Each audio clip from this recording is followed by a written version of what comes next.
Good evening, everyone. I warmly welcome all of you to InnerIgnite 2021, the most looked forward series of programs conducted by the Accounting and Financial Management Association of the Department of Accounting.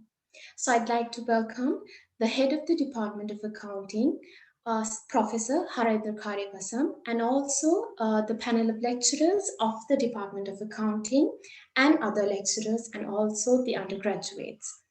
Firstly, to introduce myself, I'm Nadini Amrakon, undergraduate of the Department of Accounting, and I'll be responsible for moderating today's session. So InnerIgnite is a series of programs and it's a novelty introduced by the Accounting and Financial Management Association, which is the AFMA, and it has the primary intention in guiding the undergraduates in their professional and career development. So this is a series of programs which is open to all the undergraduates in the university.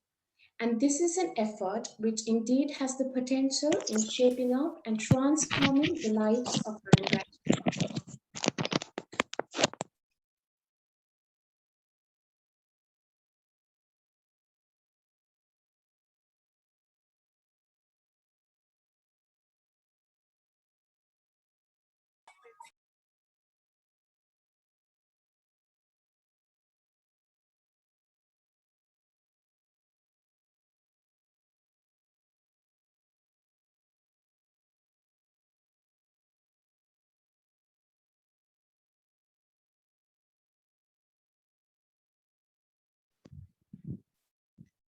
Is it only me that can't hear Nadini? Yeah, Nadini, you're on mute. Sorry, madam. Sorry about that. So I warmly welcome all of you to InnerIgnite 2021, the most looked forward series of sessions conducted by the Accounting and Financial Management Association of the Department of Accounting. So I welcome all the undergraduates and also the head of the Department of Accounting, and also the panel of lecturers from the Department of Accounting, other lecturers for the session. So firstly, to introduce myself, I'm Nadini Amarakon, undergraduate of the Department of Accounting, and I'd like to moderate today's session. So InnerIgnite is a novelty which is introduced by the Accounting and Financial Management Association, which is the AFMA, and we are ready to bring out the most demanding knowledge of the 21st century. So this series of programs are conducted with the primary intention of guiding the undergraduates in their professional and career development. So today we are ready to carry out the first phase of InnerIgnite, which will be focusing on writing a proper CV and also effectively facing an interview. So to give you this exclusive and hands-on knowledge, I think AFMA has picked the right person as the resource person. So to introduce the resource person to you, the resource person for today's session is Mr. Kasun Ariyadasa. He is the Director, Software Engineering at IFS, a global enterprise, and also he has 15 years of experience in the industry. He possesses a Bachelor of Science in Accounting special degree from our own department and a Master in Financial Economics from the University of Colombo. He's also an associate member of the Chartered Institute of Management Accountants UK and also his visiting lecturer. So to walk you a little bit through his university life, he won the gold medal awarded for the student obtaining the highest GPA, and also he became the best student in the field of management accounting of the BSc Accounting special degree. He has university colors for badminton, and he was also the chairperson of the Research and Development Committee of AFMA. So I'd like to warmly welcome Mr. Kasun Ariyadasa for today's session, and I'd like to invite you to conduct the session and to share your valuable thoughts with us. Mr. Kasun, over to you. Thank you so much. Let me share my screen first.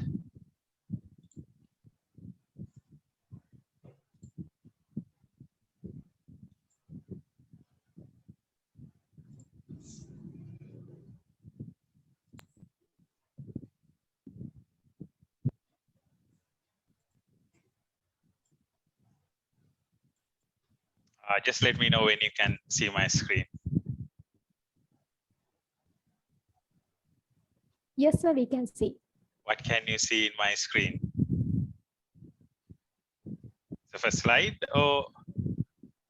So it says CV writing and interview facing. Fantastic. So, good evening to all of you, and good evening to all the lecturers as well as dear students. And thank you so much for inviting me to your InnerIgnite sessions.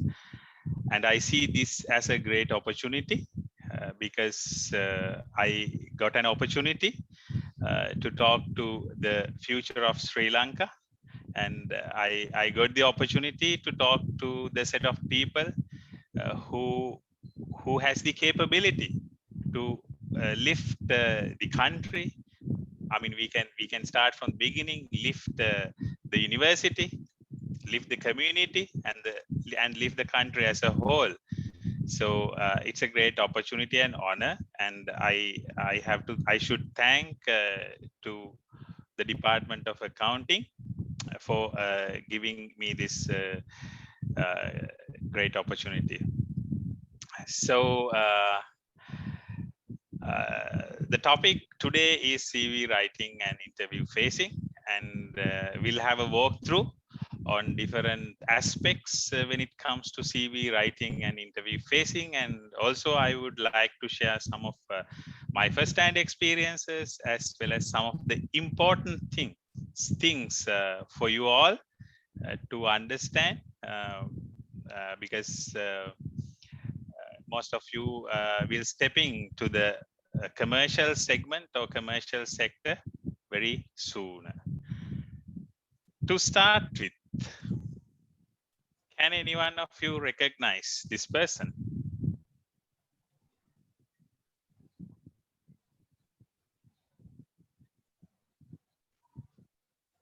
Any guesses?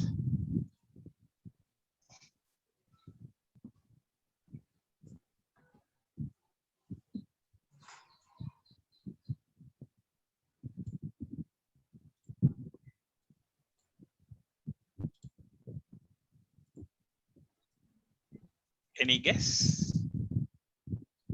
We can have a dialogue, I think, if you don't mind.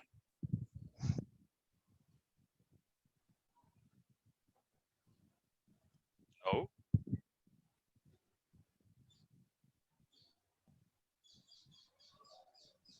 No guess. No guess. Okay. Can you recognize this person now?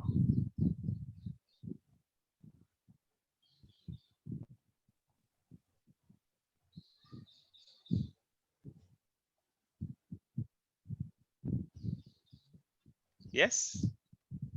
At least some of you should.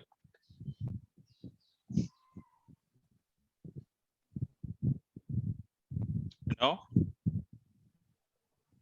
Okay. Can you recognize this person?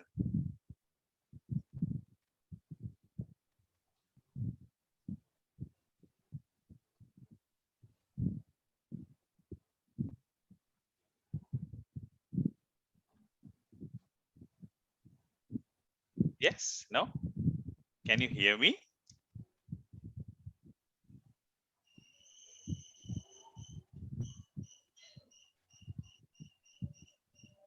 You can chat as well. There is a chat tool as well. Well, I saw this in your Facebook page when you're launching the InnerIgnite, and the same statement I took from that, because Benjamin Disraeli, he said this statement, and you correctly picked that. The secret of success is consistency of purpose, and this was said in a different terms as well. The secret of success is constancy to purpose, and also he said that the secret of success in life for a man to be ready for his opportunity when it comes. But let's look at this. Secret of success is consistency of purpose. It talks about, if I tell it in one word, it talks about perseverance, persistence in doing something despite difficulty or delay in achieving success. So I mean, I was very curious to know about Benjamin Disraeli, because it's you who posted that, and then I got to know that he is a he twice served as a Prime Minister of United Kingdom, and this saying is really valuable. It's not just to post, but also to understand and execute. Perseverance. And I start my presentation with that because generally what we are lacking is perseverance, and we expect success immediately. But life is not like that. So if you do good things, then the good things will follow. But it requires patience. It requires perseverance. Having said that, let's move on to the topic of the day, that is CV writing and interview facing. And at any point of time, you can disturb me, you can ask questions, and let's try to have a dialogue, not a monologue where I talk all along, but please do disturb me and ask questions. So topic is writing your CV, the first topic. And CV is the first impression. When we get CVs, we walk through all these CVs. Say, for example, very recently, we had an advertisement, and for that, we got a lot of CVs. Now, these days, it's quite online. We won't take a lot of time to go through every bit of aspect. So I can safely say that CV is the first instance to build the impression. And as you all know, first impression matters a lot. That's very evident. And during our school times, during our university times, and even at the office, you can think of many instances where the first impression came into place, came into our mind. When the first lecturer comes to conduct his or her first lecture, then we build an impression. Okay, this person could be like this. And it's the same in every given time. When I do this session to you, I know that you build an impression on me. So when it comes to CV, it is the opportunity for you to build a good first impression among the people who are recruiting. So let's see how we can build that impression. So now in the next slide, I would like you to talk. So then I put this one. Hope you can see 3 CVs. Can you see 3 CVs? If you can unmute and answer to my question. Yes, sir, we can see. Okay, now I would like to know which CV you prefer most, whether it's the first one or the second one or the third one. Probably if you don't want to talk, please send your answer through the chat. I opened the chat. So it's not a big deal. Just to put 1, 2, or 3. Just put that.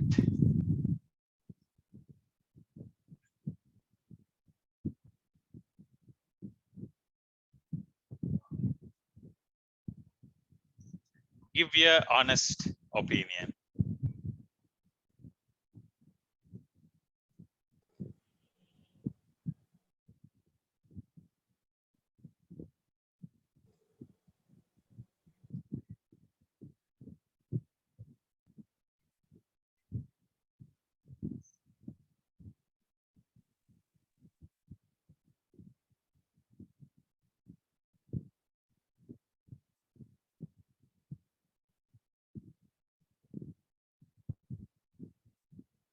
Okay, fantastic.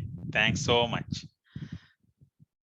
So what I can see is some say it's the first one, and some I mean another set of people said it's the second one, and there are few also would like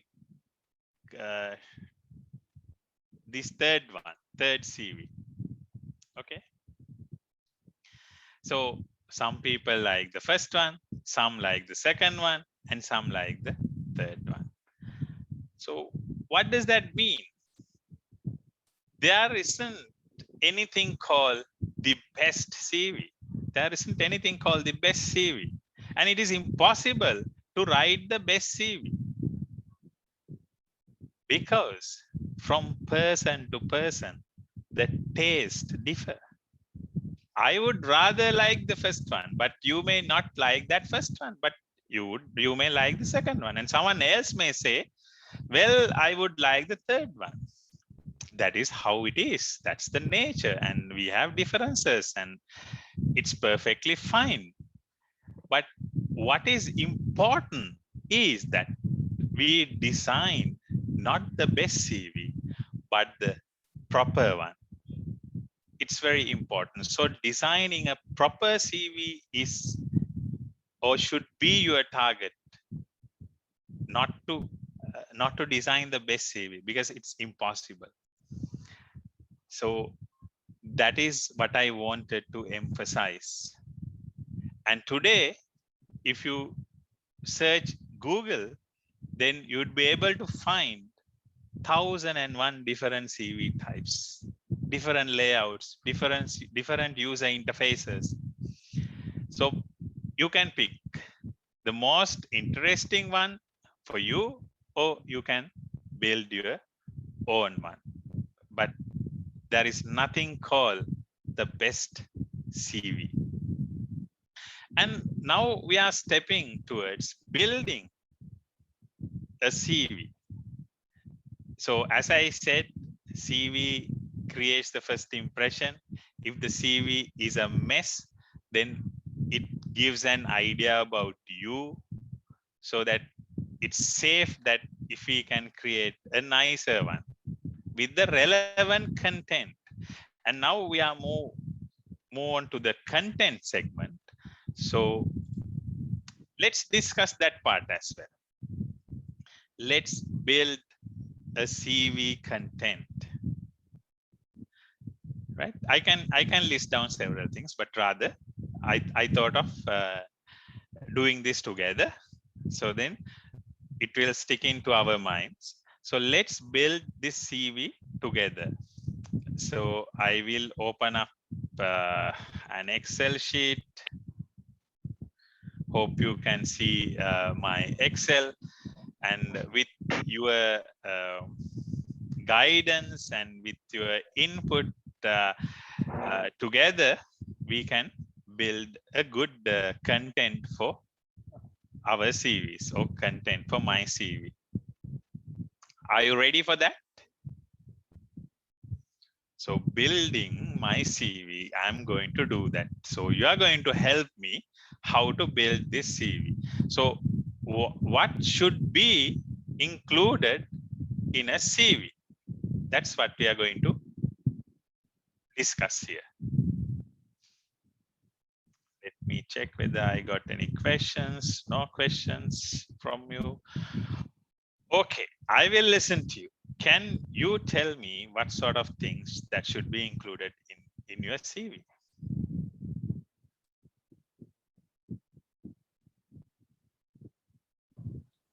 Stage is yours. So personal information. Personal information. Fantastic. Thank you. Yes, we should have personal details. Great. What else we should have?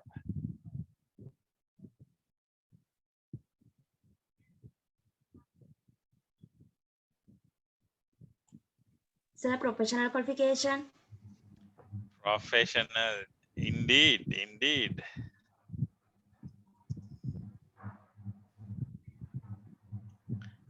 Please excuse me if I write it wrong. Professional qualifications. Yes, and what do you mean by professional qualification? That daughter can explain it in little detail.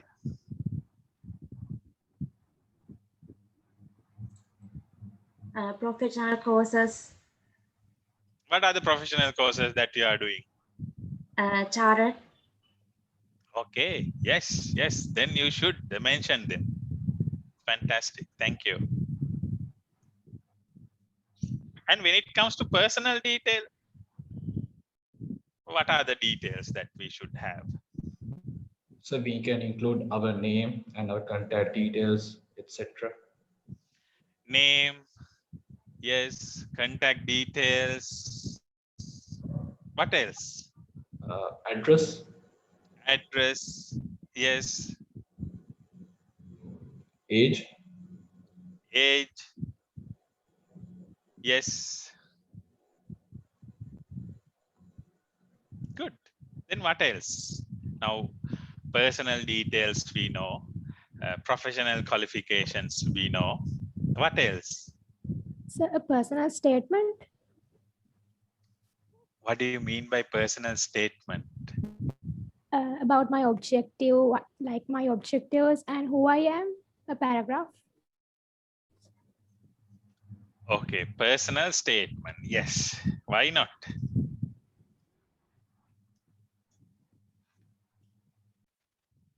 Personal statement. About description.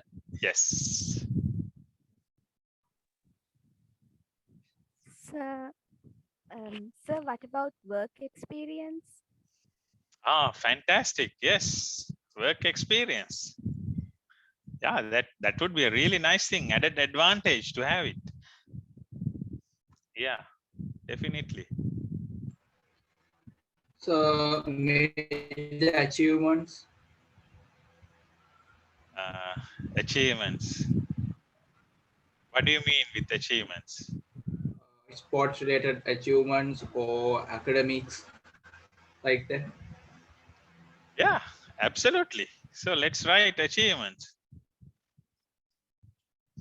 Achievements, yes.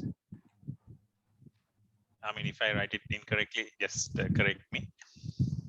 What else? Achievements, sports, dramas. You know, there could be so many different achievements. What else? So academic qualifications. Haven't we write academic qualifications? No. Yeah, academic. Academic qualifications, yes. I mean, that's degree, right? Yes, sir. Any other academic qualifications that we can think of today, or you can think of today? Other than BSc degree, sir. Yes, not yet, right? Not yet. Yes. Yeah, academic qualifications. What else? Sir, about your skills and the languages that you are good at. Okay, languages. Means that, do you know a lot of languages? I know Sinhala well, and well, English to a certain extent. You mentioned skills. I will write that first. Skills. And then languages. That is the language skill in English and communication Sinhala, skills. yes, communication skills. Okay. And Yes. skill-wise, separately, we can take communication, leadership, the teamwork, Yeah, absolutely. creativity, likewise. Yeah, communication. So then let's put the communication thing into skills. Yes. Are you fine with it? Yes, sir. Yeah, communication, leadership. And you said something more as well. The teamwork ability.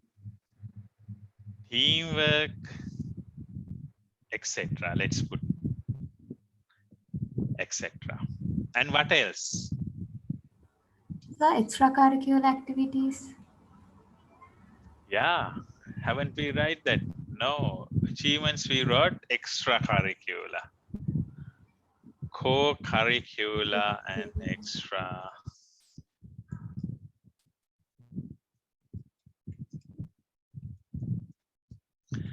Extracurricular activities. Fantastic. What else? So what about computer literacy?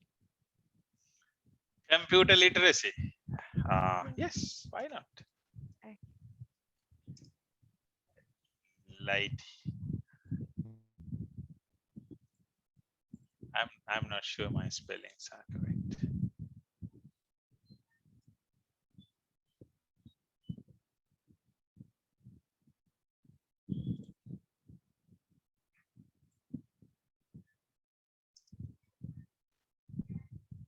What else?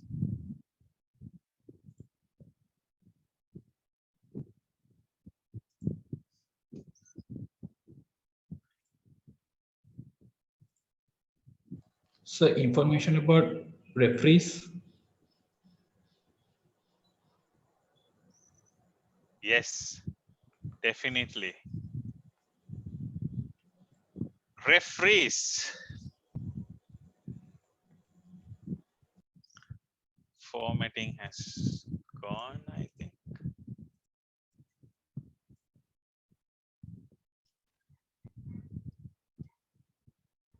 Excuse me, sir. Yes. Sir, can I know the difference between extracurricular activities and co-curricular activities? Yeah, co-curricular is the subject matter. And extracurricular means, yeah, I mean, when it comes to a curricular, it's more of your studies, and extracurricular is basically not the studies. So your degree, your professional qualifications, those are go under co-curricular activities, and extracurricular activities is something outside to that. It's basically other stuffs like sports and all. Did I answer to your question? Okay, thank you, sir. Right.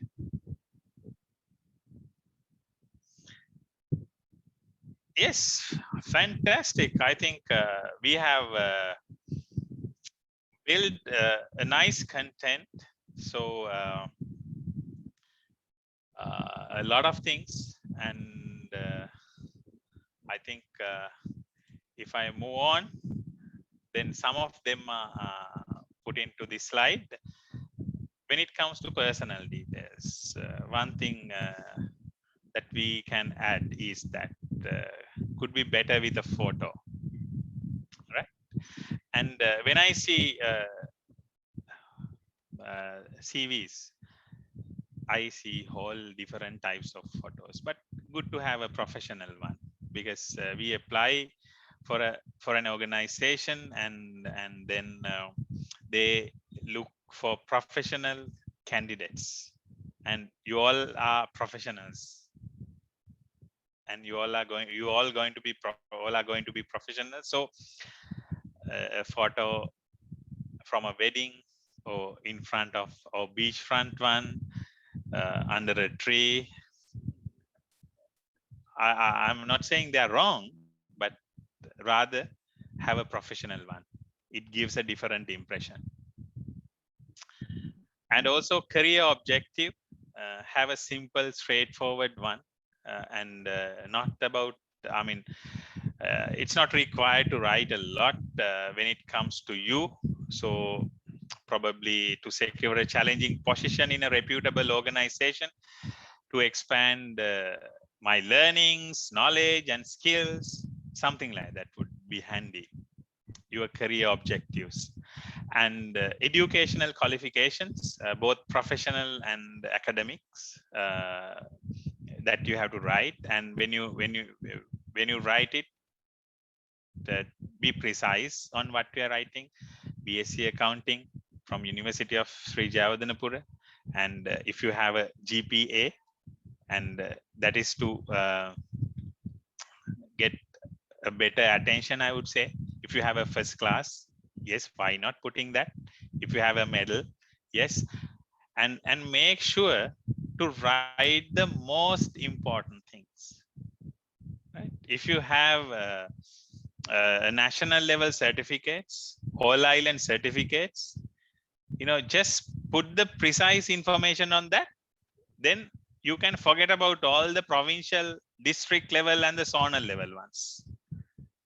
Okay, so try to keep it quite neat and tidy, your CV. And experience, and when I say experience, sometimes most of you might not have experience so far in an organization, and some of you may have. Even some experience would count. I know that some of my friends, after their O levels and A levels, before joining the university, they worked for some companies, some banks. Even though those experience not directly matched with the existing requirement, but still it gives a feeling that, well, this person has some experience of working in a bank, so he might know that how to collaborate with the people. Therefore, don't think that your experience, even if it's a 6 month, won't count. No, it will. Therefore, important to mention that. And I know most of the other countries, they start their career in the bottom level, and sometimes, I mean, they may have a postgraduates, but they started probably doing some accounting work in a shop, in a retail shop, or in a fuel station. That's how they start, and they learn different perspective, different aspects by doing different jobs. It's not to build up their qualifications or list of qualifications, but to gain experience by working with different segments in the society. So every bit of experience has its own value. It's not about having a very precise or well-known job. No, not at all. And achievements, yes, if you have achievements, then please do mention, because the interviewer should be able to get a good idea about the person, his interaction levels, his or her caliber. So therefore, achievements are important, and your skills. And when I say skills, important that you know your skills. It's not the skills that your friend CV has, your friend CV contains. No. Sorry. Did someone say something? No. Okay. So let me repeat it. It's your skills. It's not the skills that you see in the internet. No. It's not the skills that you see in your friend's CV. No. It's your skills, because these will be tested at the interview, and there would be a lot of open-ended questions thrown at you to validate what you have mentioned in the CV. So you need to be precise, and you need to put information about yourself. So skills means your skills. And also you can validate them with your friends. Machang, you know, I think I'm very good in communicating. Do you also see that? Then he or she may say, "Pisudu macha, ekada moderate dand." You know, how you can validate. You can ask from your dear lecturers to validate certain things. So then you are confident. And if you put something that you are not confident, then you will face the interview without that confidence. But if you're sure that what you have written in the CV is what you are actually, then it's not a big deal, I would say. And of course you can write your interest if you have, and I know that the interview panels would like to go into some details when they're having interviews. And let's say if someone put as like my interest is reading books, then what's the latest book that you have read? You have to have answers again and again. It's about you. It's not about someone else. So write things about you in your CV.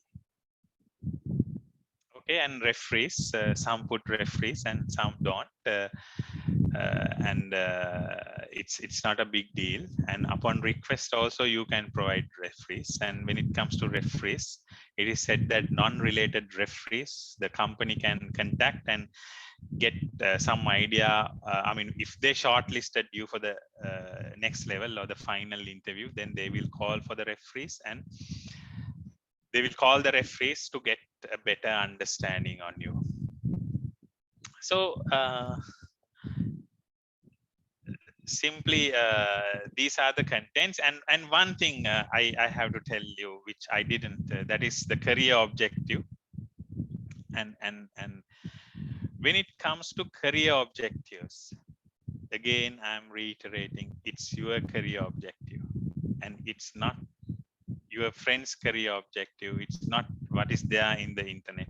And of course, you can get an idea by reading your friends' CVs, by going through the CVs available in the internet, but just have a self-reflection and try to create your own one.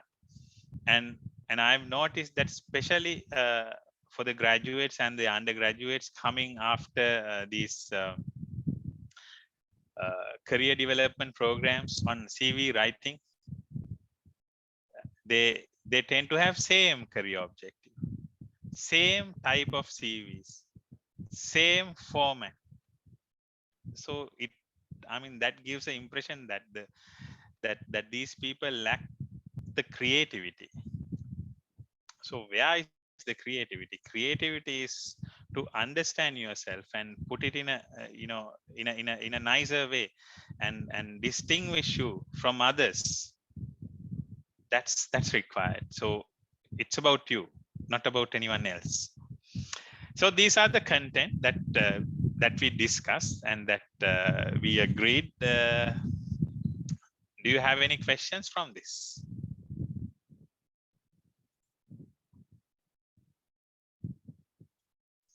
Okay, let me move on to the next slide. Okay, what to avoid?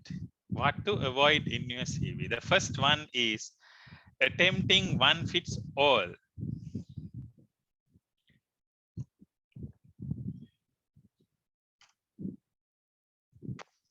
So attempting one fits all means that, well, you create one CV and you send that CV to many different companies for many different job opportunities, for many different vacancies. That's wrong. You know, it's okay to have a template. It's okay to have a template, but you need to make subtle changes. to make sure that you address the problem of that company. Let's say it's an audit firm. Let's say it's an audit firm and they are recruiting. Then probably you have to highlight your auditing skills in your CV. If it's a IT accounting firm, probably you need to highlight your interest for IT and accounting. Therefore, attempting one fits all is quite an old concept. And as brilliant students, I said that because you all went through a very tough exam called advanced level and got flying colors. And I'm pretty sure that most of you would have got all A's, and some maybe 2 A's and 1 B's, means a fantastic, fabulous effort and achievement. So why you are not doing the same commitment when you are writing the CV and when you are addressing these companies' problems? Because I mean, they recruit to solve their problems, and the companies sent their requirement. Well, we need this type of skills, these type of people.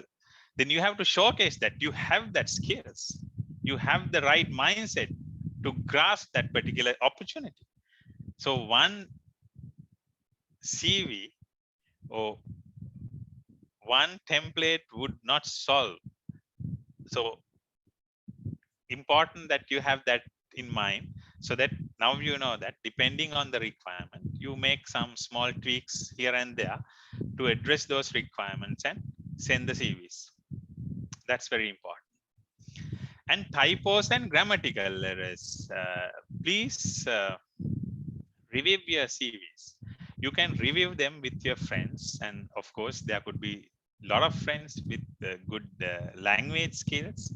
So it's fine to share your CV with them and get their opinion into account. And of course, if you know if you know someone who is really good at English, then you can share with them. And if you have I mean, you can give it to one of your lecturers as well in the university, and they are always helping you. I'm saying so because I know them and I have that experience. So you can get their help to fine tune your CV and make sure that no typos or no misspells or no grammatical errors exist in your CV. So it's quite clean. So then the interview panel, they know that you went into the details and try to come up with a precise CV. And also going on too long or cutting things too short. I mean, these days I've seen that a lot of people are trying to, condense the CV to 1 page. And historically, I have seen that the CVs with 4 or 5 pages. There is no such rule as such. But I mean, if you want to make it a 1-page CV, and in doing so, if you're unable to incorporate important information in the CV, then you will lose. So first, try to identify what you should have in your CV and try to arrange that accordingly. And there is no precise way to arrange. There are different ways, but pick your own way. But first, have your assignment, identify the most important things that you have to include in the CV, and then incorporate them. And then probably it's a 1-page CV or 2-page CV. And you don't need to go into 4 or 5 pages. That's very tedious task, because the interview panel may not take more than 2 minutes to read your CV. That's the reality. And UI clutter. So it has to be a very simple one, and user interface is very important these days. And the same goes with your CV. So visually to busy CVs are not received very well. So have a very simple, visually a nice CV. And also, as I mentioned earlier, I mean, you may have these career fairs, and in those there could be different model CVs, and please don't fill in your details to those CVs. So when the interview panel see all the same kind of CVs, then they have an impression that, well, where's the creativity? So that's one advice that I would like to share with you. But grasp all the essence and try to have your own CV, and then give your CV to some of your friends, share with friends, and get their opinion into account. Do your own modifications to your CV, and finally you can give that for proofreading and to check whether there are typos or grammatical errors, and fine tune that. And I can assure you that you can create a very nice CV that is more appealing and create a better first impression. Right. So that's more about CV writing. And we are moving on to the next phase of this, that is interview facing, which is the opportunity to impress. Before moving to that, do you have any questions?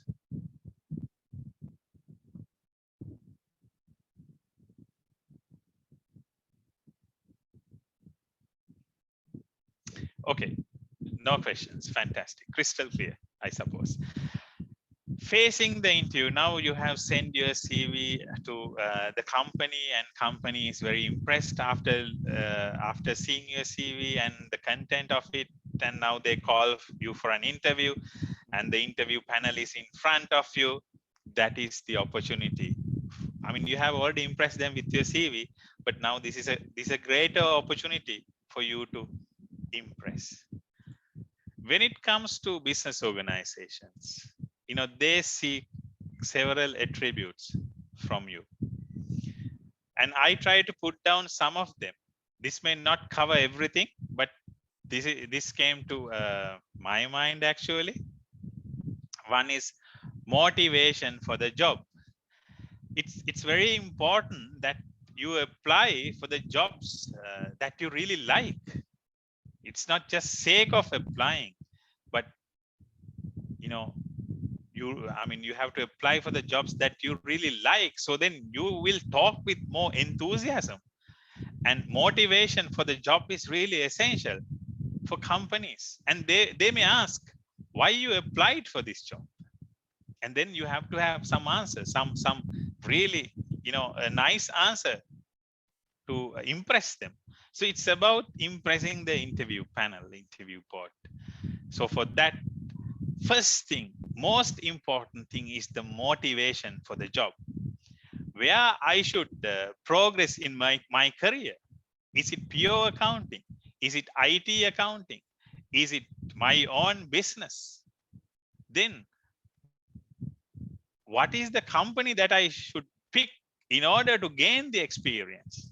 Okay, I found this company and I send the CV to that company, and now they are calling for an interview.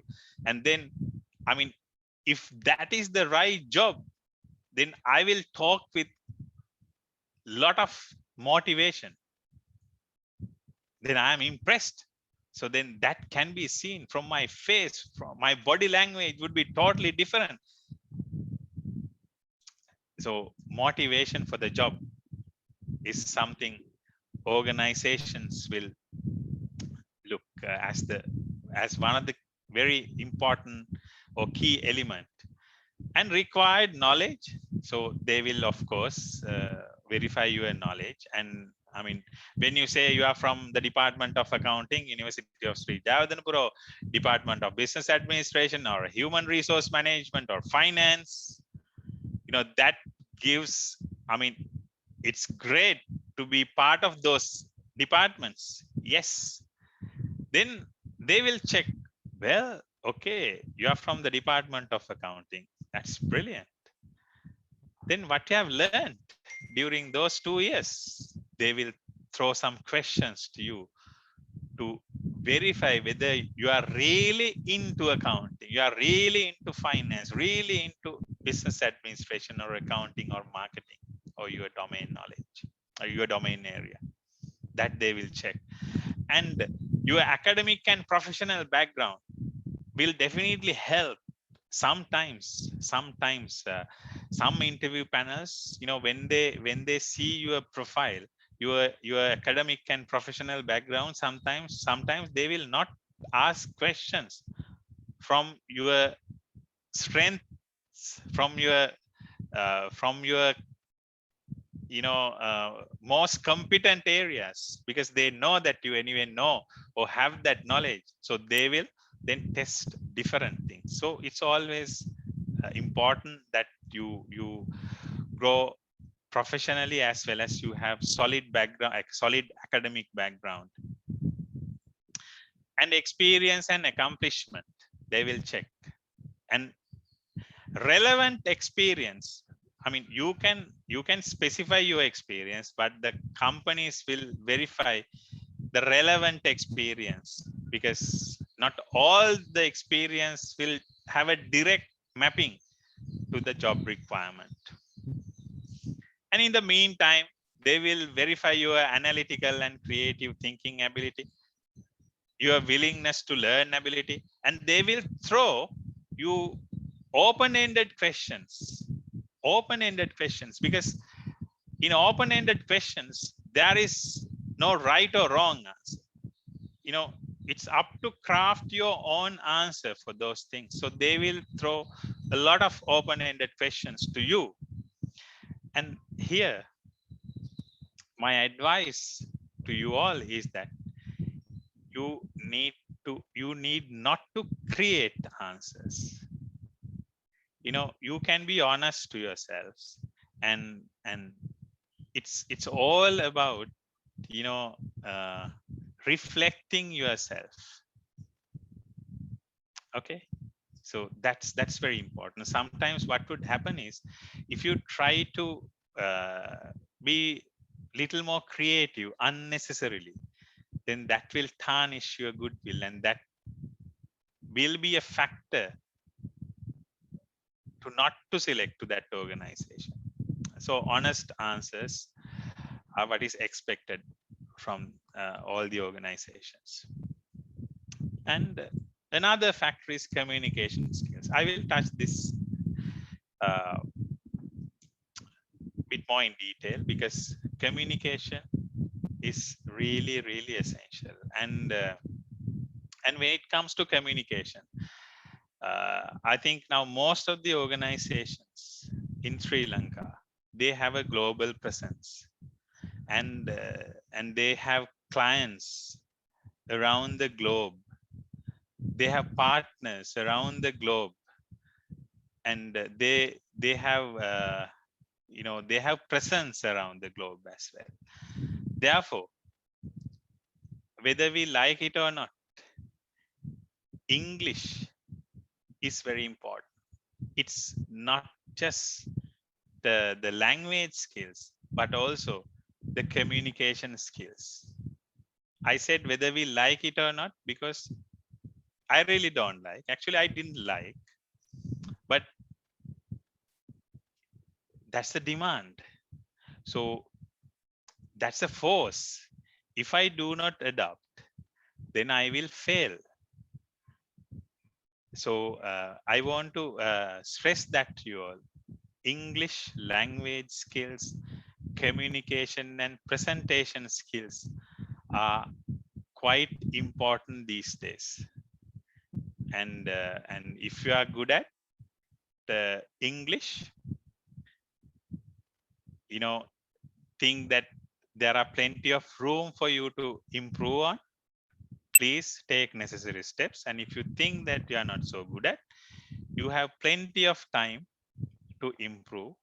It won't take a lot of time, but I mean, if you are now in second year or third year, I'm sure you have plenty of time to improve only if you take necessary steps. So please take that statement seriously, because I have seen so many brilliant, I call them brilliant graduates, but fail their interviews because of the language barrier.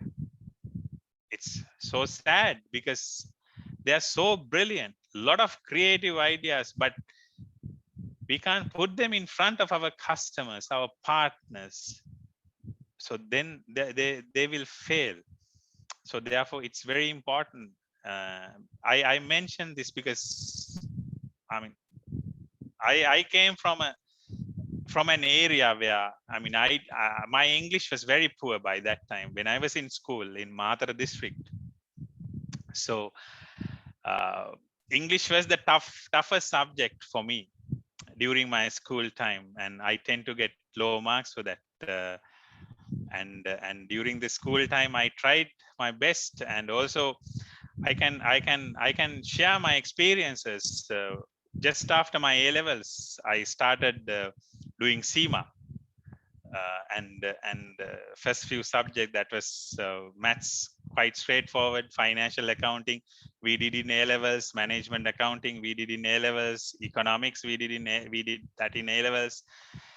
And law was totally new subject, and economic terms, the terms that was there in economics also quite new. So when teachers were teaching, we were like, we were looking at our desk, heads were bending down. So that was good old days. Those, today I can recall them, but that was the case. But somehow you need to manage that, you need to learn that, and that helps. And you one great thing happened was that all the degree programs are in English, and that helps. And there was a struggle during first 2 years, and I can tell you that I didn't have all good results for the first 2 years, but somehow I managed, and I got good results for the next 2 years, and I got, I think, all A's for my final year, that is 10 subjects. So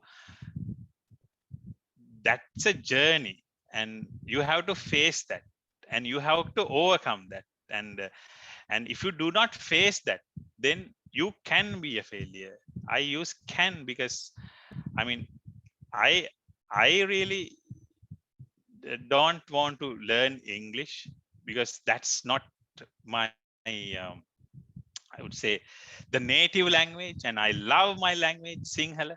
And I know that you also may love your language, that could be Sinhala or Tamil, but we have to face the reality. And if you ignore the reality, then it's not someone else will fail, but it's me who is going to fail.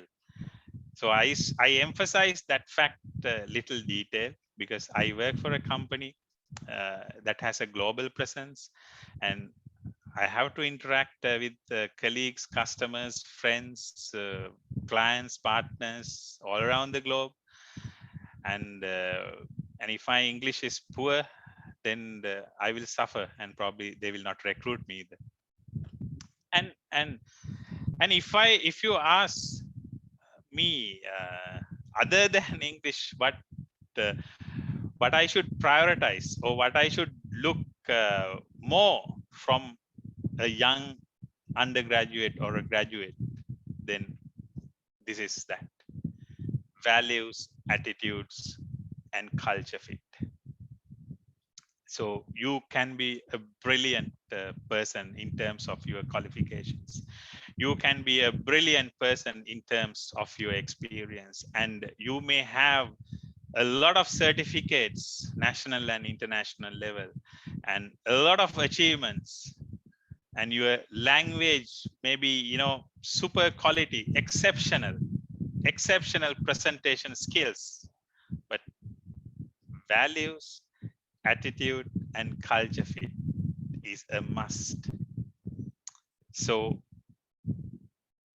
companies need skilled people as well as people with great set of mindset, people who value others' contribution, value the engagement, and people who fit into their culture.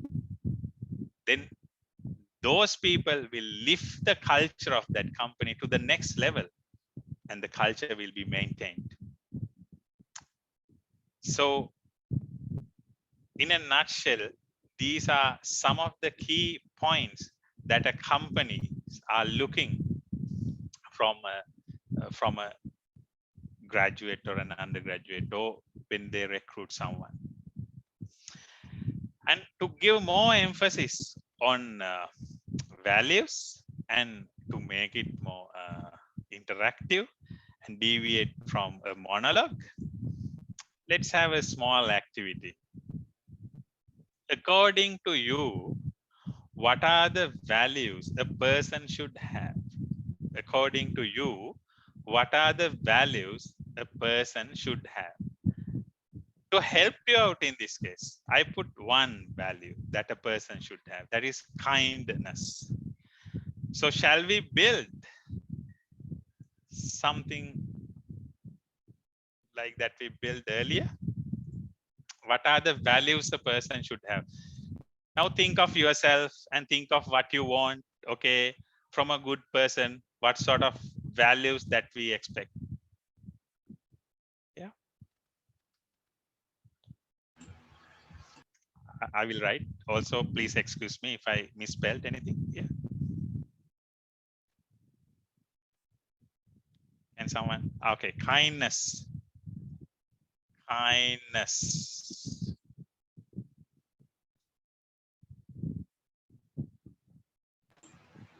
Honesty. Honesty. Honesty, and I will also put my flavor into it. Integrity. Patience. Patience. Ability to work with others. Just sorry for my spellings. Ability to Work with others. yes, ability to work with others. Unbiased decision making. Sorry. Unbiased decision making. Unbiased. Yes, sir. Okay. Self-discipline. Unbiased. Self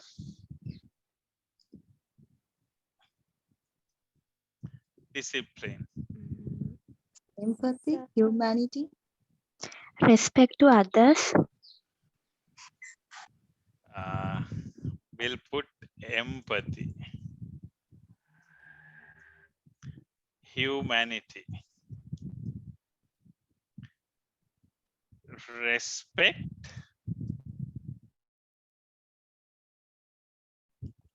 to others. Dedication. Dedication. Sir, open-mindedness. Open-mindedness. Sir, loyalty.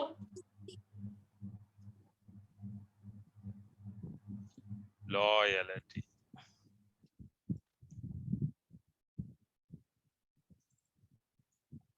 Innovative. Innovative. Creativity. Creativity. Positive minded. Haven't we write that? No. Positive minded.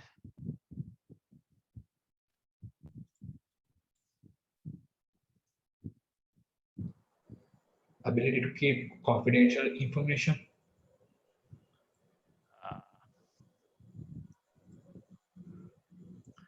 That is trust sort of thing, right? Yes, sir. Trustworthy. Confidence. Confidence.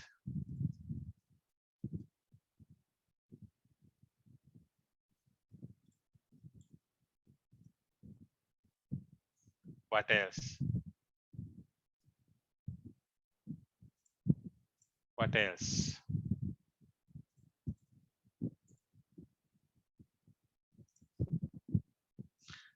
Kindness, honesty and integrity, patience, ability to work with others, unbiased, self-discipline, empathy, humanity, respect to others, dedication, open-mindedness, loyalty, innovative, creativity, positive mind, trustworthy. Fantastic. So, Accountability. accountability.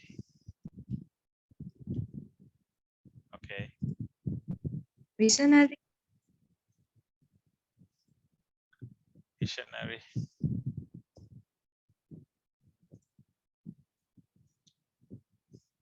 One last opportunity, the 20th one. Ability to control the voice at the necessary places. Sorry? Ability to control our voice at the necessary places. Control our voice. Yeah. Ability to control our voice. And I will mention one. Friendly.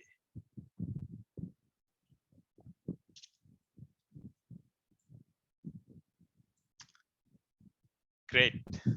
Thank you so much for contributing towards this. And another question. Do you think these values are important? Yes, sir. Yes, everyone thinks so? Yes, sir. Yes, sir. Yes, sir. Then what you can do is, I mean, there could be so many other values, but what we all can do is, you know, take a time, take a screenshot of this, and take your time and go through each and every one. Not now, probably tonight or tomorrow. Kindness, honesty and integrity, patience, ability to work with others, unbiased, self-discipline, empathy, humanity, respect to others, dedication, open-mindedness, loyalty, innovative, creativity, positive-minded, trustworthy, confidence, accountability, visionary, ability to control our voice, friendly. Then we can ask a question from ourselves. Am I living by these values? Am I living by these values? Kindness. Am I kind to others? Do I practice honesty and integrity? Can I say that I'm honest? Can I say that I'm patient? Can I say that I'm unbiased? Can I say that I have empathy towards others? Am I loyal? Right? Am I friendly? Friendly to my friends, kind to my friends, kind to my family, kind to my wife, kind to my two daughters, kind to you, kind to my lecturers, kind to my colleagues, kind to my office mates, kind to my bosses, kind to the entire community. Can I say that? If I can't, then there is a problem. And we all agreed that, yes, all these values are very important. Then why I'm not practicing that? So I will take this home. I will have this assignment I will go through this and I will ask questions from me, because having values are not for others. If someone live by these values, then we can say that person is such a great person, great personality.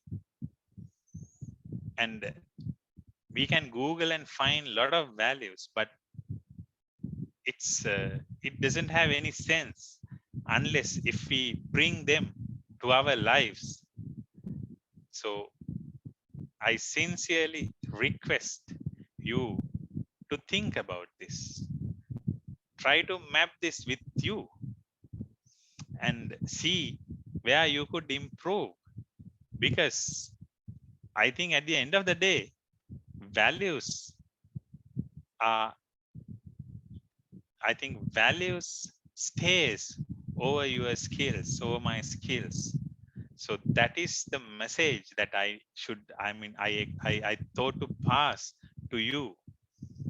You know, every day think about these values, and you can expand this list, but expanding the list doesn't make any sense or doesn't have any sense unless if you live by those values. So that is some kind of message that I wanted to pass to you all, and I can assure that I will take some pieces of this into my life. And I have seen some new, because in my list I didn't have this much of values.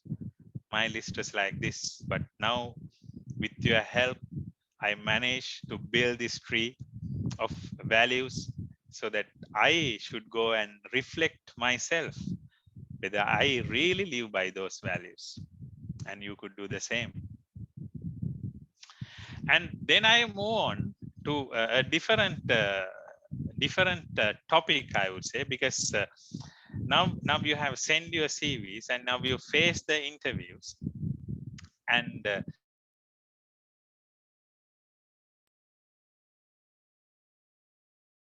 speaks a lot about you.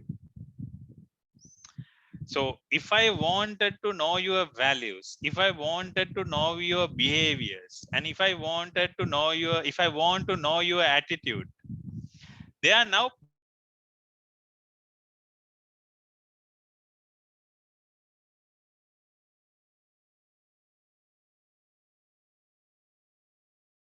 publicly available. You know, I generally search in Facebook, LinkedIn, and I will not go to Instagram, or I don't have any interest on TikTok.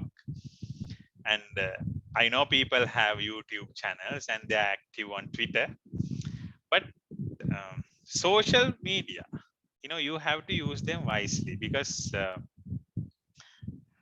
it can paint a different image on you, which you have to use carefully, or you have to use carefully these social medias. And I'm not saying it's all that good to judge people by going through the social media, but we have to face the reality.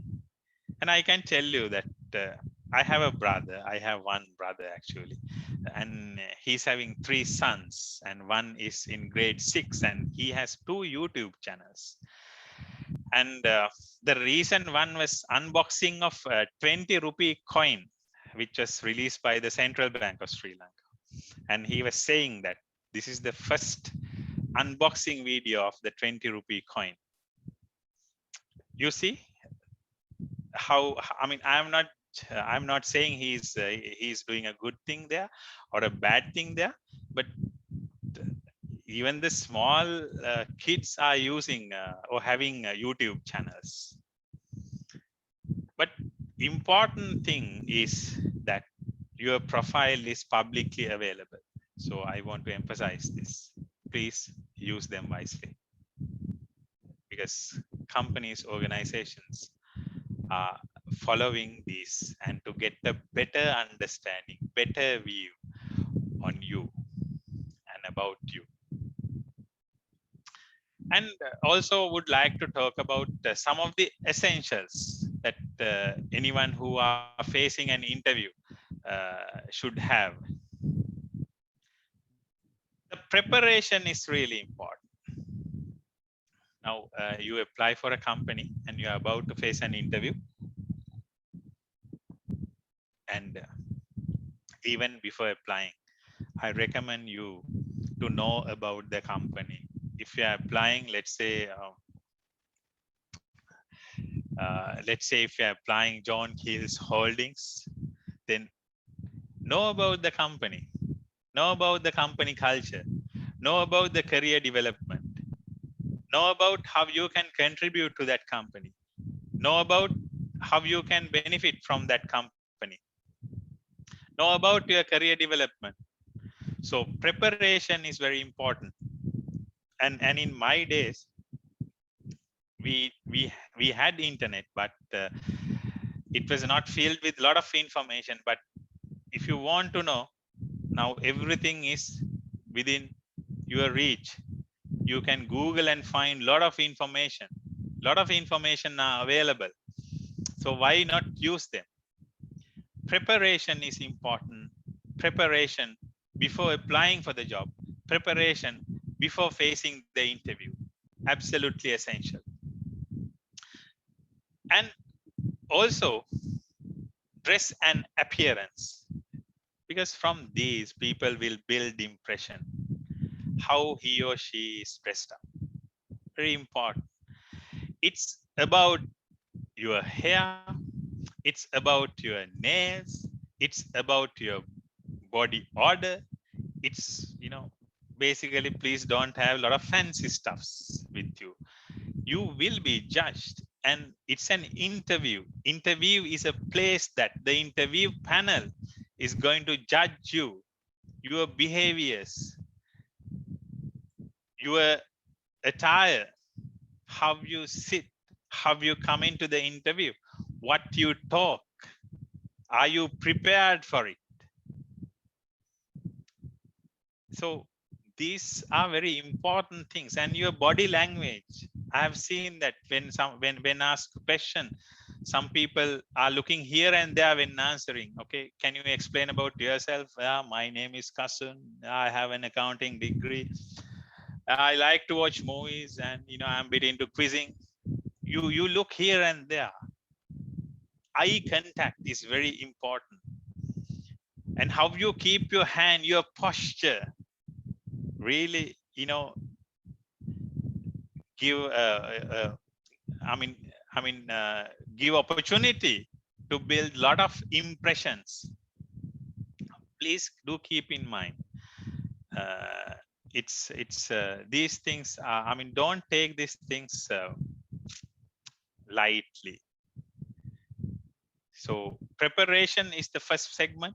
Prepare well means that you are confident to face the interview. If you lack preparation, then you are not in confidence, will be reflected at the interview. And dress and appearance, it's not a big deal. We all can be dressed well. It's not dressed in a fancy manner, no. Clean and tidy, and your body language. So sometimes you need to practice how to have a proper body language at the interview. You can have mock-up interviews with your friends. Always I use this friends term because friends are the best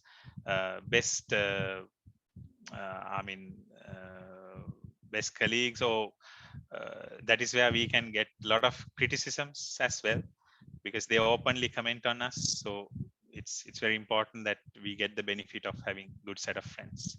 And of course, you can have mock interviews within the university as well. And now these days, the challenge is with the online, and you need to have a good internet connection. And you, even in online mode, you need to dress up, quite well, I would say. And and bit of lighting in front of your face so that other people can see you well, and have a a nicer background. And if you don't have a nicer background, then you can change your background as you wish in all these tools in Zoom or in Microsoft Teams. So now we'll move on to the next step, that is prepare well. Prepare well. Now I have talked a lot on CV writing and interview facing. Now the next step is basically to prepare well. Let's move on. So as a next step, what I would like you to do is to have a self-assessment. What are your strengths? Just have a self-assessment. What are my strengths? Okay, I have a degree, or I'm reading an accounting degree or a finance degree. That's my strength. And I'm following chartered. Well, I have completed 2 stages. That's my strength. I'm quite good in presenting things. That's my strength. Well, my communication is somewhat poor. That's an area that I should improve. What are my weaknesses? I have a fear of facing interviews. I hate that. I have to practice, I think. Otherwise, I will not get through any interview. And when I face an interview, I look here and there. And my knowledge on accounting is not all that good. Even though I'm doing an accounting degree, if someone asks a question, then it takes a bit of time for me to give an answer. It's probably it's good, but I take some time when providing an answer. So something that I need to improve. So what are your weaknesses? An important thing is, when you have your self-reflection, it's about you, and you are the person who knows about you, and I'm the person who knows about me. And I can pretty confidently say that no one else would know about me. Not my wife, not my kids, not my mother or father. They know about me, but I'm the person who know about me very well. And if I want to do better, then I want to improve. I want to turn my weaknesses into strengths. And I want to improve my strengths. I want to keep on improving myself. So to do that, I have to understand my strengths. I should know about my strengths. I should know about my weaknesses. If I do not know, then how do I convert my strengths or weaknesses to strength? How do I improve my strengths to further level? So do you see weaknesses as weaknesses and strengths as strength? This is a very important phase. And then, I do see my weaknesses, but I'm not ready to change. Then again, you will fail. You should see the importance of changing in a positive way, and then put forward an action plan.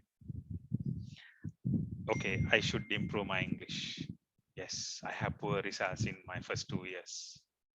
Now I should attend an English class. What is that? Is it British Council, or is it an English course in the university, or is it going to a class conducted by a senior student of the university?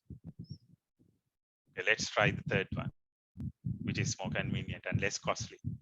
I don't have a lot of money. Okay, let's try out that one.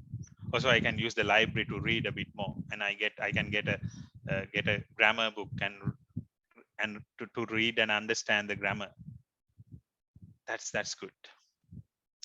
Okay, I have a fear of doing presentations, so I can present. I can take the challenge. I can present to my colleagues in my batch. I can take a topic and present to my friends in my boarding house. A small step. Everything starts with a small step. if you can think big, yeah, of course you can take big steps as well, but even a small step would do lots of goods to you.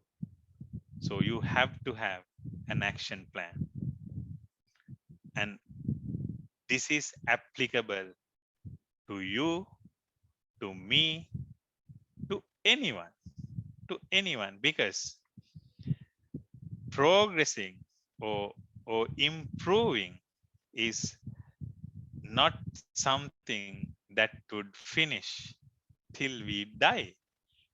We are in a very dynamic changing world, and unless if we do not, or unless if we adopt to that, and if we do not improve on, then we will fail at some point of time. So this is not, this is not just for you, my dear sons and daughters. This is for all of us. This theory applicable. And when I read through, I like reading actually, especially for quizzes. I found this. I found this article talks about top 10 traits of highly successful people by Philip Humbert. I thought of sharing with you because it's very interesting.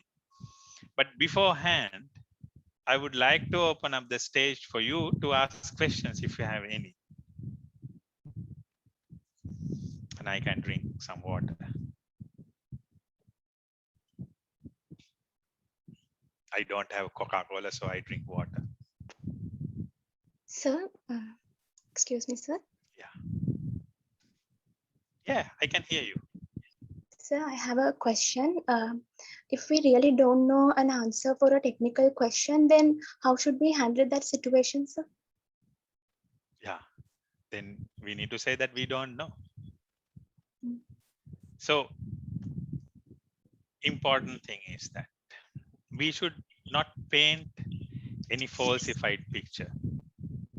That's of no good, because interview panel is very competent. They may have a lot of experience in doing interviews, so they will figure out within no time. If you try to paint a different picture, then you are doing two mistakes.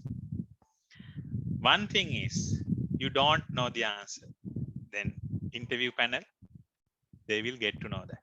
The second one is then you are not accepting that you don't know that answer. Then your values, your behavior, your attitude. So we all need to be honest, not to others, but to ourselves, for our own good. Did I answer to your question? Is it good enough? Was it good enough? Yes, sir. Thank you very much. It's clear, sir. Thank you. So, yes. So what are the criteria that we need to consider when choosing an unrelated referee? What are the criteria that we need to consider?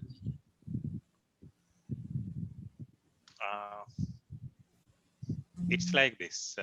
Of course, he or she needs to be an unrelated referee. Okay. And for you, of course, you can have a person from the university. You can have a lecturer from your department, and you can have a person outside. So that could be someone who has some work experience, someone who is working for a company, business organization. So you cover. I mean, I always prefer to have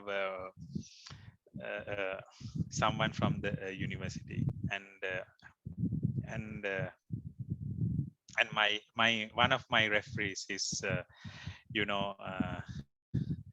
Dr. Mangala Fonseca. Do you know him? Yes. Yes. I haven't. Yeah, I prepared CVs. I seldomly prepare or update my CV, but from the day one he was in my referee, list because I really believe that someone who is in the university, especially since you are undergraduates, then knows about you, and that gives a really nice feeling to the interview board to have one of the academics, and to give a different flavor. That's why that's why I mentioned that, you know, it's good to have someone outside the university environment as well. So 2 referees, one from the university, one from the industry, but non-related, because again that comes to the honesty and integrity. You can have a relate or your relation, but that's not nice.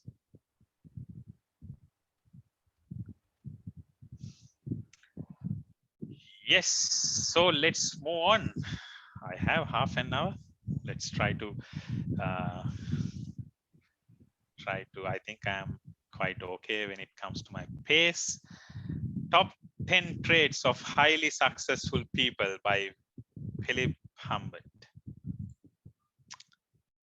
Highly successful people work hard and they get up early and they rarely complain, and they expect performance from others, but they expect extraordinary performance from themselves. And high level success starts with the recognition that hard work pays off. So highly successful people, they do work hard, and this is applicable for me and for you as well. And they are incredibly curious and eager to learn. They study, ask questions, and read constantly. While most of them did well in school, the difference is that they apply what they learn. That's very important. They apply what they learn. And success is not about memorizing facts. It's about being able to make information and create, build, and apply it in new and important ways. And this is very interesting. Successful people want to learn everything about everything. So that's why, I mean, you need to learn about what you are doing, at least. That's important. And successful people, they do networking, and they know a lot of people, and they know a lot of different kinds of people. It's not one segment, but they rather would like to, you know, expand their network, and they listen to colleagues, friends, and neighbors. And one key aspect of a successful one key aspect to become a successful person is to become a very good listener. Listening skills are, you know, rapidly deteriorating in our community, and we all would like to comment, but we really do not like to listen. Listening is also kind of an important trait that someone could develop. And successful people have a Rolodex full of people who value their relationship and return their calls. So they have kind of an index full of people who are in their, you know, list of friends, colleagues. And successful people, they work on themselves and never quit. They work on their personality. They work on their leadership. They work on their management skills and every other details of their life. So I really would like you to also think about these things. Working on your leadership skills, working on your personality, your management skills, because that will help you to become a successful person. That will help you to achieve your career goals. That's very important. And successful people are extraordinarily creative. They ask questions and they try to see new combinations, and sometimes they become entrepreneurs as well. So they ask advice from experts as well as from amateurs. So they value all these advices. That's very important, and they are self-reliant and they are self-reliant and take responsibility. They don't worry about blame because that's part of the life, but they don't waste time complaining others. These are really, really good traits, and they take initiatives and accept the responsibility, and they are honest and dependable and take responsibility for what they do. They never cheat or lie, keep their promises and admit the failures. You see, there is no reason to paint the falsified picture. There is no reason to showcase a different picture than you at the interview, in your CV, with your friends, with your colleagues, with your family. So you have to be on your own. That's you. This is me.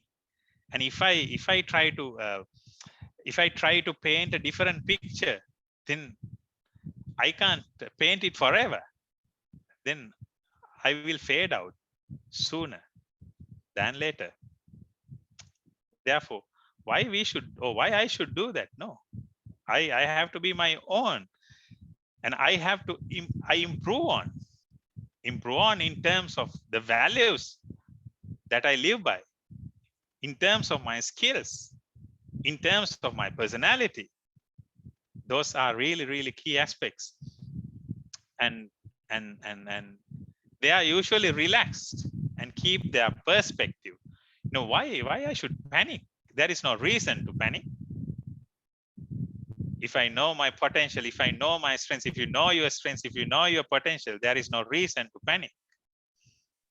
They rarely panic, and they make sound and bold decisions even in a crisis.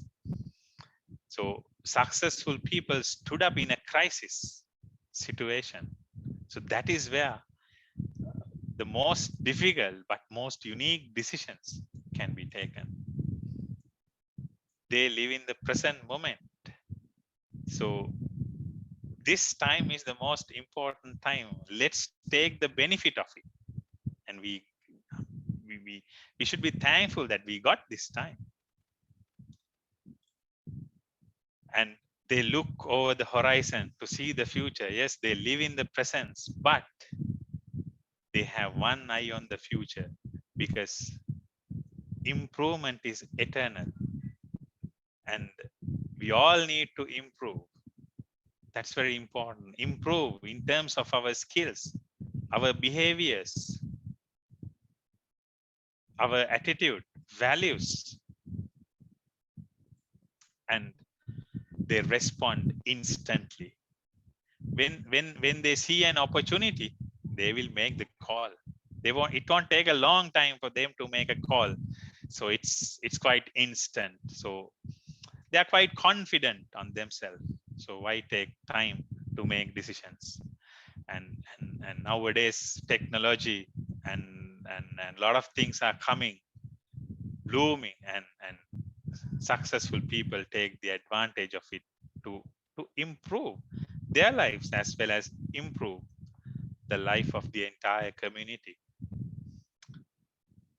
So very interesting read, very inspiring as well. And you can read more on these things. And now I come to a question mode. Okay, can you recognize this person? Was fired from a newspaper lacking original ideas. Can you recognize this photo? So he's Walt Disney. Fantastic, Walt Disney. He was fired from a newspaper lacking original ideas. You know Walt Disney. He won the most number of Oscar Academy Awards. teachers told he was too stupid to learn anything.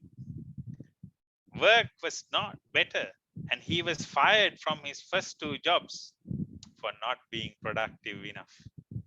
Can you recognize this person?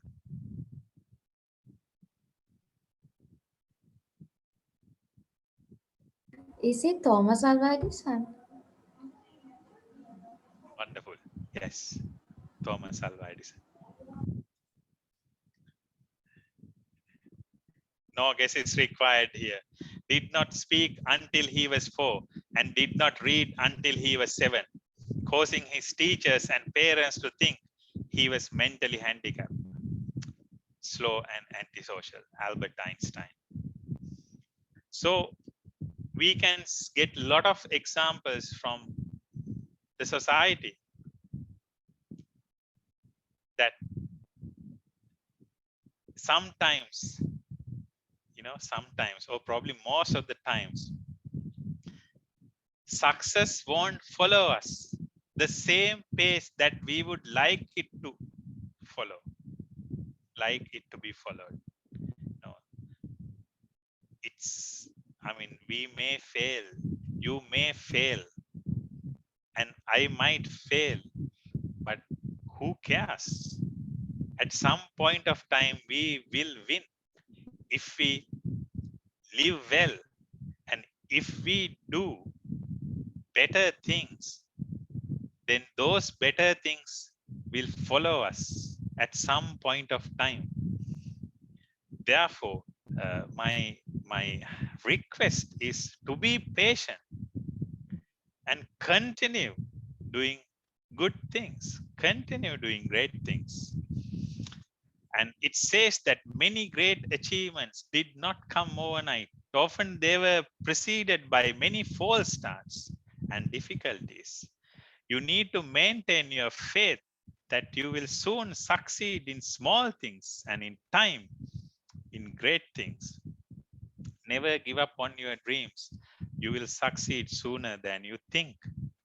So perseverance, as you put correctly in your InnerIgnite launch, perseverance is the key term. But in that, we all should continue the good work that we are doing. We all have to be honest on ourselves. And some more examples. Can you recognize this person? His innovative and revolutionary company started off with 2 men in a garage. Almost unbelievably, he was fired from the very company he began. Can you recognize? Steve Jobs. Steve Jobs, yes. Today we talk a lot about Steve Jobs, but you see the start or the beginning. He started Apple company with his colleague, I think Steve Wozniak, if I remember correct. But then after a few years, he was fired. And later on again, he became a CEO of Apple, and it was almost about to bankrupt. And he turned the company into one of the most profitable companies in the world. And today, the 3rd most profitable company in the world, if I remember correct, according to Fortune. Can you figure out this one? In her words, I had failed on an epic scale. An exceptionally short-lived marriage had imploded, and I was jobless, a lone parent, and as poor as it's possible to be in modern Britain without being homeless. The fear that my parents had for me and that I had for myself had both come to pass. And by every usual standard, I was the biggest failure I knew.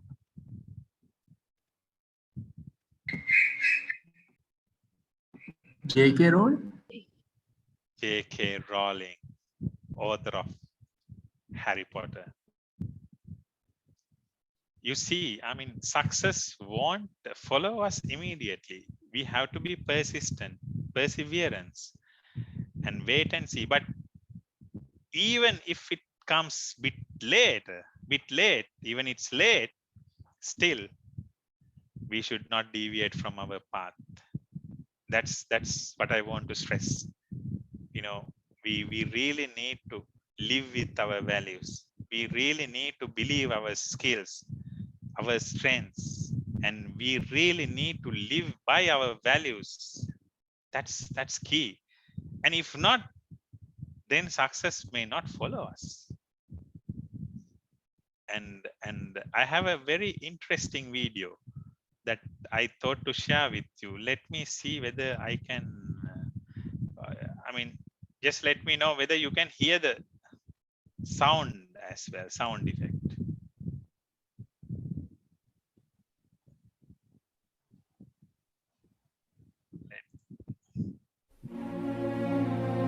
Can you hear the sound? Yes, sir. Yes, sir. We can hear the sound. Yeah, fantastic.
And yes, Muhammad Ali, the greatest boxer the world has ever produced, once said that champions aren't made in gyms.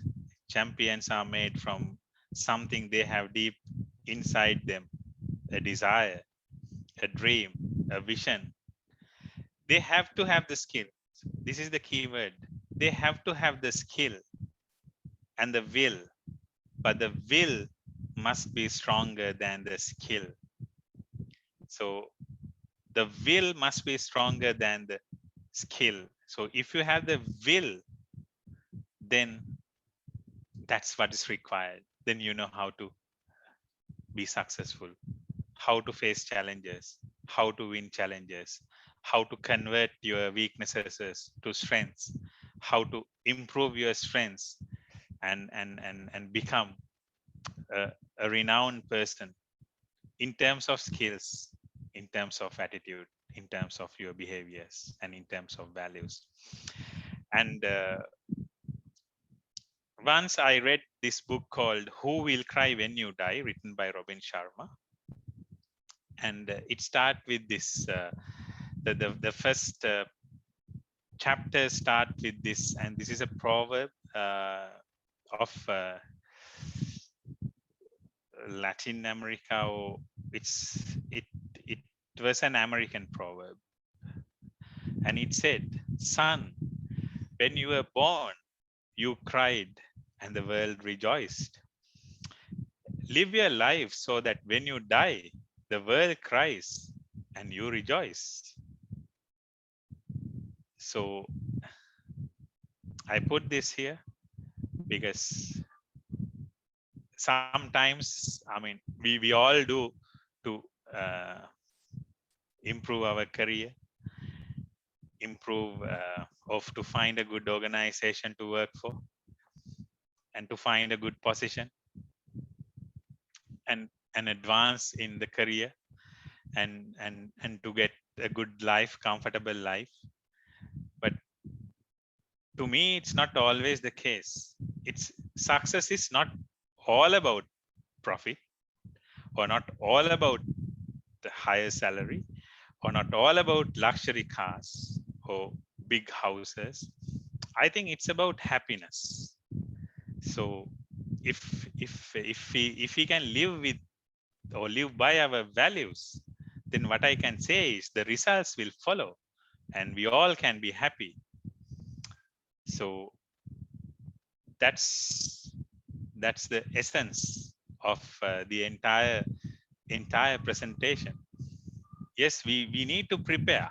We need to prepare ourselves. We need to face the challenges, because we will face the challenges. And we can't get rid of those things. So for that, we need to prepare our CV. Then we need to prepare for the interview, because we have to. That's a life. And how we can live our life happily is the key thing.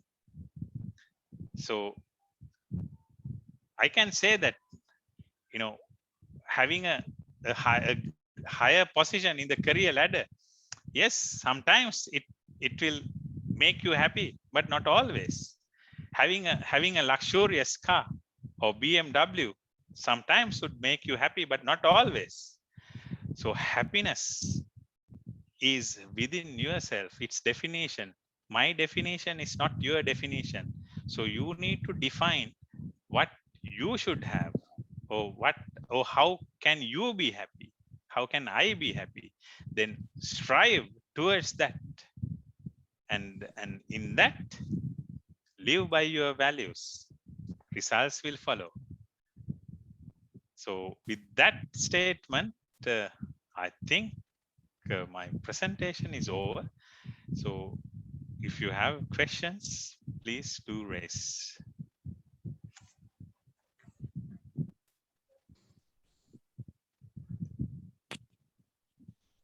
Excuse me, sir. Yes. Sir, I have a doubt regarding the CV. So, sir, if I'm running my own business, would I be able to put it into my CV? Yes, yes. Why not? That's a great thing to have. So then look in this way. You are the owner of the business. Then you know how painful to run a business.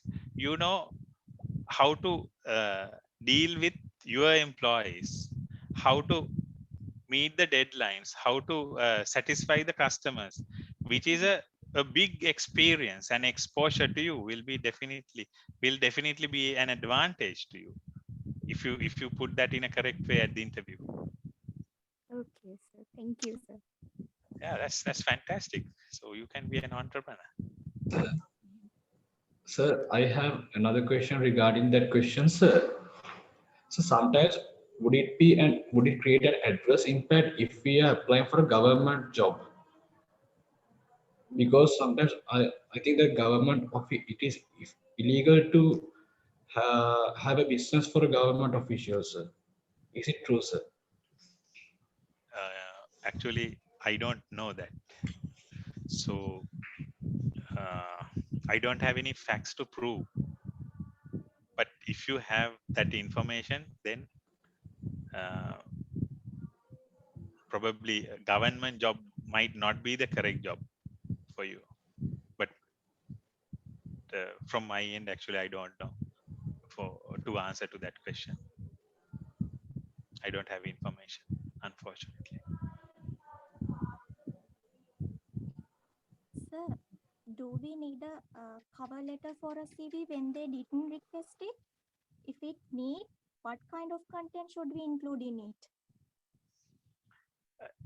Yes, you can have a cover letter to show your interest, to show your background in a nicer way, addressing the company. That's possible, but it is not mandatory. And I can say that, I mean, I read cover letters, but I won't take decisions based on the cover letter. And I won't take decisions based on the content of the CV.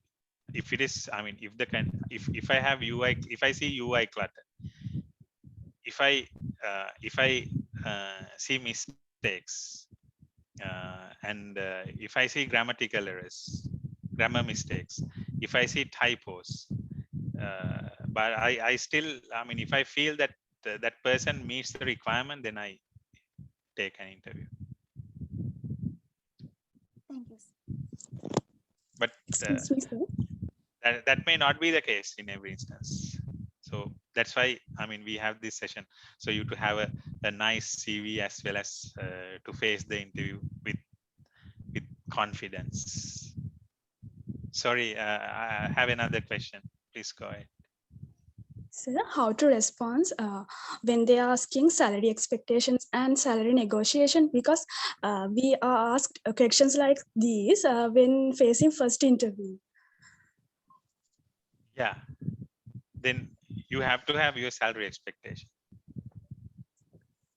Then what's the salary that you want? So it depends, right? Yes, sir. What sort of an answer that you expect from me? About salary negotiation, like how do we respond to that question? Yes, if they ask the salary expected salary, then it's your expected salary you have to mention. Then they will see whether they can. It depends on the company. That's why. I mean, then they will. I mean, if they would want to negotiate, they will negotiate. And if they think that they can provide that salary, then I mean, they will not negotiate. But from you, I see this in a different way. You are just entering to the industry. I know salary is important, but experience is far more important than the salary. So therefore, try to find an organization that gives you superior experience. So your experience matters most in the initial phase, and that experience would help you to get a higher salary later.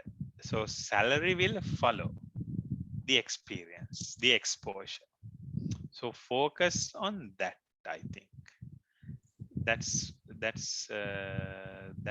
my advice to you all. But having said that, yes, I understand salary is important, but try to improve the skills, behaviors, knowledge, and then salary would be a number.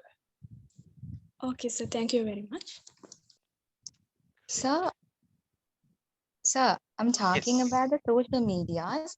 What if we really don't have an active social media account? Is that necessary these days to have an active social media account? Or does that say that we have, but we do not, I mean, yeah, that much share anything or not that active? What about that? Is that necessary to have active social accounts? No, not at all. No. If you have an active account, then it will give an opportunity to outsiders to view your profile, and based on that take judgments. So that's where I am a bit worried. So that I mean, one way it's a worry, but on the other hand, it's your reflection. So it gives an opportunity for someone like me to get a pre-judgment. So that judgment is quite significant. So it's all right not to have a social media. So that's perfectly okay. So that is not necessary to include that in the CVs as well, right, sir? No, not necessary at all. I mean, you don't include your Facebook account in the CV, but you do sometimes your LinkedIn profile. Yeah. Thank you, sir. Great. All valuable, good, nice questions. Any more questions? We have it's 7:04. Okay, but still, I don't mind if you have more questions. If I know the answer, I will.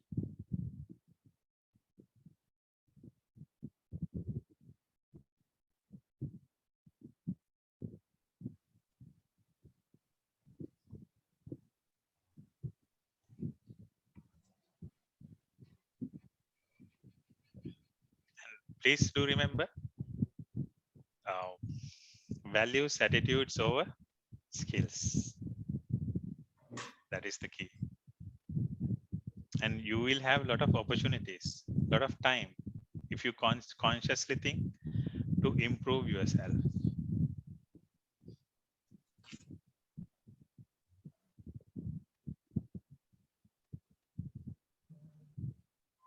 And you all are brilliant.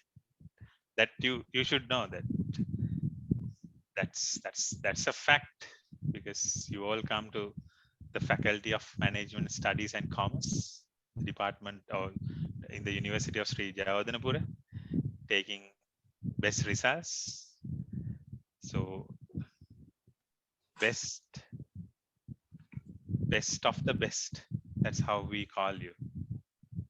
So it's about putting more focus to improve your skills and put a lot of focus on the values.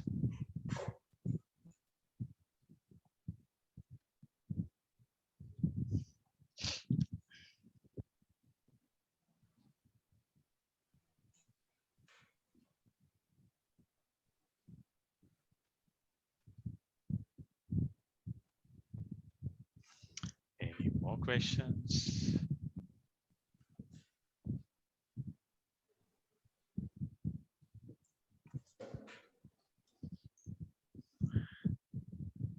Means that can we wind up? Oh,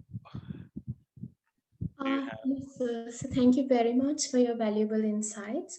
Now I'd like to cordially invite the overall coordinator of the skill development program of intern accountants, Senior Professor Samanthi Senaratna, to address the session on behalf of the panel of lecturers of the Department of Accounting. Madam, over to you. Thank you, Nadini. I hope I'm audible enough. Yes, madam. Right. Thank you very much, Kasun, for accepting our invitation and delivering a very interesting session to our students. In fact, I joined your session when you were talking about ethics and values. So from that point onwards, I was listening to this session. So students always wanted me to come and say something at the end. But I told them it's not just that I come and say something, but rather I should also listen, and then I will share my thoughts about the session. So I had no doubt about this session and that this is going to be a very interesting session, which I knew right from the beginning. Thank you, Kasun, once again for sharing your thoughts, valuable ideas with our young students.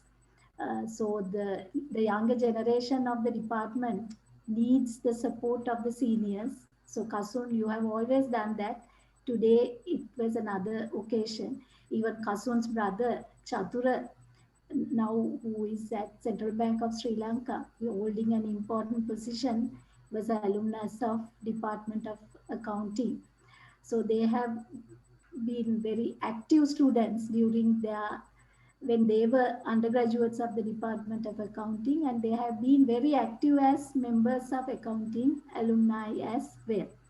So as you very correctly said, Kasun, our students should always try to understand what is the most important thing in their life. So values are more important than anything else. So today we face most of the problems in the society because people do not pay attention on that aspect. And as you very correctly said, the skill and the will, right? So they all have the skill and also they have the will. If they did not have the will, they may not have come to the university. They may not have got the opportunity to come to the university. But what matters is that they have to realize that they have this will and that they need to improve on it and showcase that wherever it is required. So I think this session would have helped them to understand the importance of values, skills, and also how to make use of the will most of the time, which is hidden in themselves. So I think they had a long session, but certainly it was an interesting session. So on behalf of the department, let me thank you once again for accepting our invitation and sharing your thoughts with your young brothers and sisters. Uh, so I think I should not speak much at this point. Uh, thank you very much, my dear sons and daughters, for participating patiently and also participating actively, which I observed. So I'm very happy to see that. So if you learn out of this and if you make a difference in yourself, I think that is what matters and that is what we as the lecturers of the department expect from you. Thank you very much to all of you and good night to you. Thank you very much, madam. So with that, I think we can conclude today's session. So I'd like to thank Mr. Kasun Ariyadasa on behalf of the Department of Accounting for your dedication and the effort that you put in to share these valuable thoughts with us.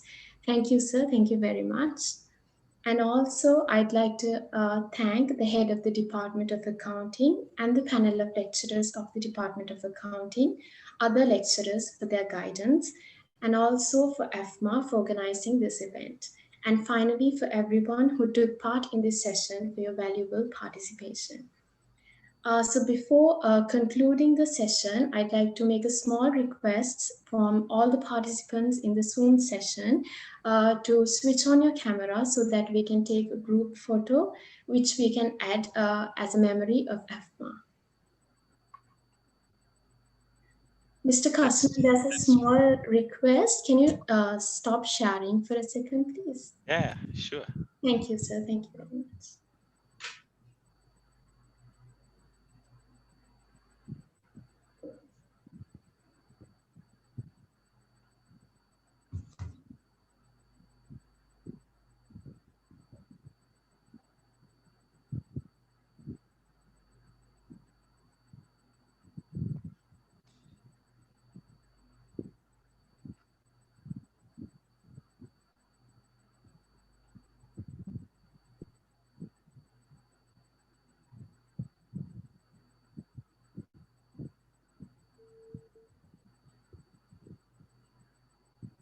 Okay, so now that we have taken the photo, I think it's right time for us to conclude the session. So I hope to meet all of you in the phase 2 of InnerIgnite. So thank you very much for your participation and have a nice day. Thank you. Thank you. Stay safe. Stay strong. Bye, everyone.